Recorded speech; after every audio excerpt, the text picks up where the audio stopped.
तर आता आपण बघत होतो natural law school. Law is based on morality and reason.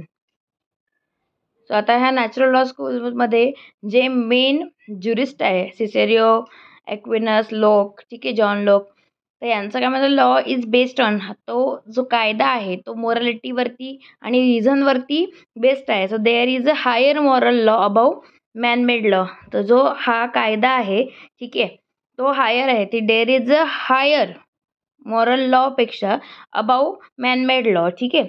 Then historical school of law काय सांगतं आपल्याला, law evolves with society and culture. म्हणजे जे आपली सोसायटी ऑफ कल्चर आहे, ठीक आहे, तर त्याचा जर आपण विचार केला तर कायदा जो आहे तो ह्या सगळ्यामधून जन्माला आलेला आहे, सोसायटी आणि कल्चरमधून. त्याचे मेन ज्युरिस्ट आहे सॅवेग्नी, हेर्नी, मेने, ठीक आहे. So law is not created but discovered. कायदा जो आहे तो बनवलेला नाही, तो डिस्कवर, शोधला गेलेला आहे, असं त्यांचं म्हणणं होतं. त्यानंतर सोशोलॉजिकल स्कूलमध्ये काय सांगितलं, law is a tool for social engineering. Social engineering तरी पण वर्षानुवर्ष आपण फॉलो करतो, तर त्या प्रॅक्टिसेस फॉलो केल्या जातात. Now it is become the custom.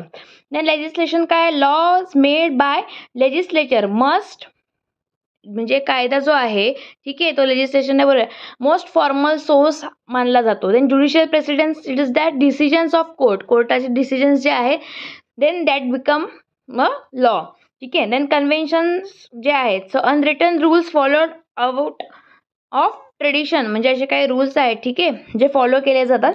Then justice, equity and good conscience is that applied when no law is available. म्हणजे जेव्हा कोणताही कायदा जर अवेलेबल नसेल तर तेव्हा जस्टिस, इक्विटी अँड गुड कन्सायन्सचा वापर केला जातो, ठीक आहे. Then next concept is that legal status of person. म्हणजे एखाद्या व्यक्तीचं लिगली स्टेटस काय असू शकतं. आता जर आपण बघितलं नॅचरल पर्सन असता, आर्टिफिशियल पर्सन आहे, लिगल पर्सनॅलिटी